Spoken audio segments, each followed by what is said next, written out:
नमस्कार दोस्तों, Hindi quotes library में आपका स्वागत है। डॉक्टर भीमराव अंबेडकर जी के अनमोल विचार भाग 1। बुद्धि का विकास मानव के अस्तित्व का अंतिम लक्ष्य होना चाहिए। छीने हुए अधिकार भीख में नहीं मिलते, अधिकार वसूल करना होता है। राजनीति में हिस्सा न लेने का सबसे बड़ा दंड यह है कि अयोग्य व्यक्ति आप पर शासन करने लगता है। शिक्षा वो शेरनी है, जो इसका दूध पिएगा वो दहाड़ेगा। महात्मा आए और चले गए, परंतु अछूत अछूत ही बने हुए हैं। वर्गहीन समाज गढ़ने से पहले समाज को जातिविहीन करना होगा। पानी की बूंद जब सागर में मिलती है तो अपनी पहचान खो देती है। इसके विपरीत व्यक्ति समाज में रहता है पर अपनी पहचान नहीं खोता। इंसान का जीवन स्वतंत्र है, वो सिर्फ समाज के विकास के लिए पैदा नहीं हुआ बल्कि स्वयं के विकास के लिए भी पैदा हुआ है। एक विचार को प्रसार की उतनी ही आवश्यकता होती है जितना कि एक पौधे को पानी की आवश्यकता होती है, नहीं तो दोनों मुरझा जाएंगे और मर जाएंगे। जो कौम अपना इतिहास नहीं जानती है, वह कौम कभी अपना इतिहास नहीं बना सकती है।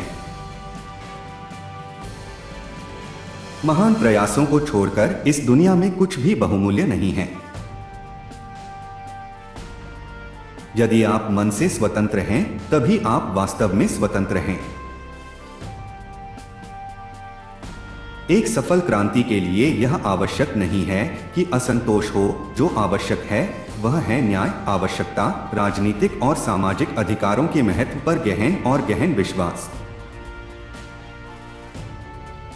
अगर मुझे लगा कि मेरे द्वारा बनाए गए संविधान का दुरुपयोग किया जा रहा है, तो सबसे पहले मैं इसे जलाऊंगा। शिक्षा महिलाओं के लिए भी उतनी ही जरूरी है जितनी पुरुषों के लिए। ज्ञान हर व्यक्ति के जीवन का आधार है। स्वतंत्रता का अर्थ साहस है, और साहस एक पार्टी में व्यक्तियों के संयोजन से पैदा होता है। मैं यह नहीं मानता और न कभी मानूंगा कि भगवान बुद्ध विष्णु के अवतार थे। मैं इसे पागलपन और झूठा प्रचार प्रसार मानता हूं। राजनीतिक अत्याचार सामाजिक अत्याचार की तुलना में कुछ भी नहीं है। मैं समझता हूं कि कोई संविधान चाहे जितना अच्छा हो, वह बुरा साबित हो सकता है यदि उसका अनुसरण करने वाले लोग बुरे हों। एक संविधान चाहे जितना बुरा हो, वह अच्छा साबित हो सकता है यदि उसका पालन करने वाले लोग अच्छे हों। राष्ट्रवाद तभी औचित्य ग्रहण कर सकता है जब लोगों के बीच जाति, नस्ल या रंग का अंतर भुलाकर उनमें सामाजिक भ्रातृत्व को सर्वोच्च स्थान दिया जाए। हमें जो स्वतंत्रता मिली है उसके लिए हम क्या कर रहे हैं?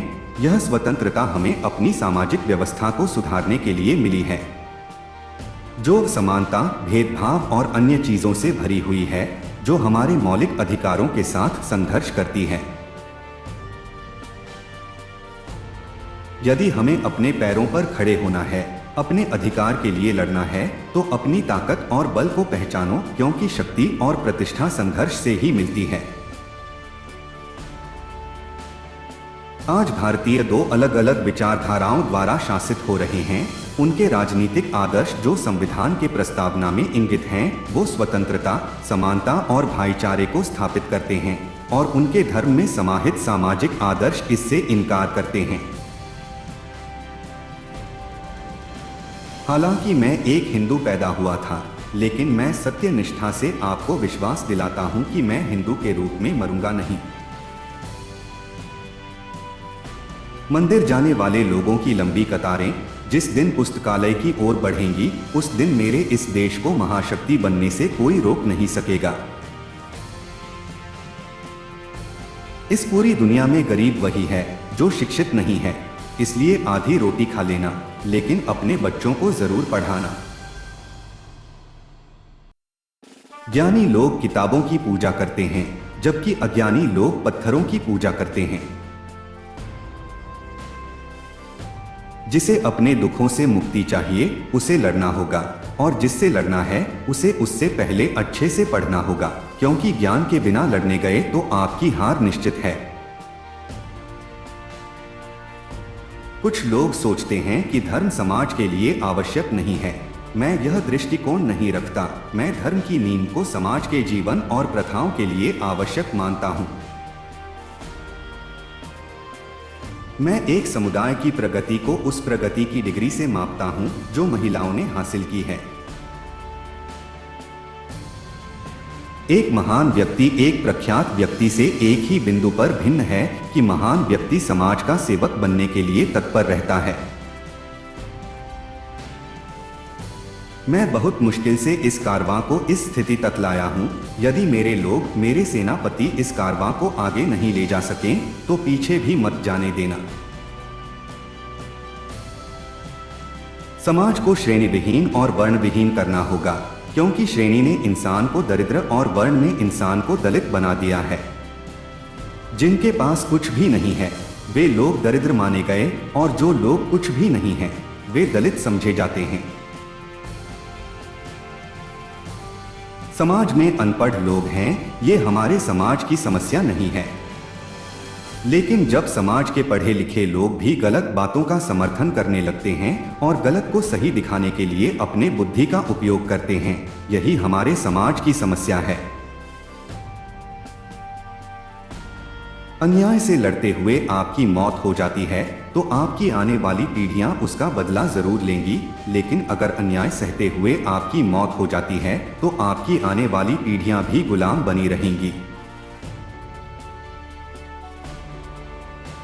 अपना कीमती समय हमें देने के लिए आपका बहुत बहुत धन्यवाद। जय हिंद, जय भारत।